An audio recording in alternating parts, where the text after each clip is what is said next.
Good evening for everybody. Welcome to this program. In this moment, we move to University Secar. Today, let's go see activity, a good activity, the past November 2nd. Yes, November 2nd, the director Dalila Alvis Flores and dress up to animate a wonderful afternoon where there were games, puppets, inflatables, sweets, popcorn, a lot of fun. Day was titled it's the Angelus Day.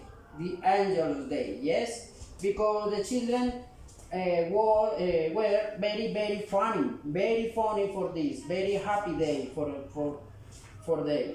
Okay, students, this is a good activity because the person are very happy.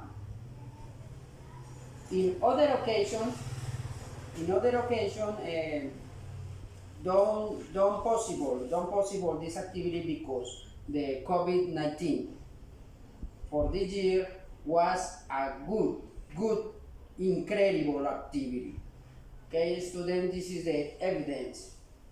Goodbye. This is all for today. Goodbye, my students.